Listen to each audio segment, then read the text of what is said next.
बिशर हाफी रहमहुल्लाह का नाम आप लोगों ने सुना होगा।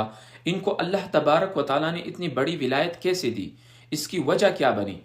फरमाते हैं कि बिशर हाफी रहमहुल्लाह विलायत से पहले एक आम आदमी जैसी ज़िंदगी बसर कर रहे थे। बाज़ हजरात ये फरमाते हैं कि विलायत से पहले ये शराब नोशी भी किया करते थे, लेकिन बाज़ हजरात फिर ये फरमाते हैं कि वो सिर्फ़ और सिर्फ अल्लाह तबारक व ताला की याद से गाफिल रहते थे। तो एक दिन वो रास्ते में आ रहे थे, आम लोग भी गुजर रहे थे, बिशर हाफी रहमहुल्लाह भी आ रहे थे।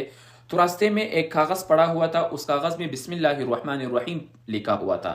बिशर हाफी रहमहुल्लाह नशे की हालत में या गफलत की हालत में आ रहे थे, तो सामने ये कागज़ पड़ा हुआ मिला। बिशर हाफी रहमहुल्लाह ने कागज़ उठाया, बिस्मिल्लाहिर्रहमानिर्रहीम को देख लिया, तो कागज़ को साफ किया और उसको अतर से मुअत्तर किया और महफूज मकाम पर रख लिया। तो इस अदब की वजह से, अल्लाह तबारक व ताला की नाम की आज़मत की वजह से, रात को बिशर हाफी रहमहुल्लाह को खुदा ताला का ख्वाब में दीदार हुआ। अल्लाह तबारक व ताला को ख्वाब में देखा। अल्लाह तबारक व ताला ने बिशर हाफी रहमहुल्लाह से फरमाया कि आपने मेरे नाम का आज़मत किया, मेरे नाम का अदब किया, उसको साफ किया, उसको अतर से मुअत्तर किया। मैं भी तुम्हें साफ करूँगा गुनाहों से, हर किस्म की ख़ताओं से, और तुम्हें अतर से मुअत्तर करूँगा। फिर आता यूँ है किताबों में कि वक़्त के जितने बड़े बड़े औलिया थे, उन औलिया में बिशर हाफी रहमहुल्लाह का नाम भी आता था।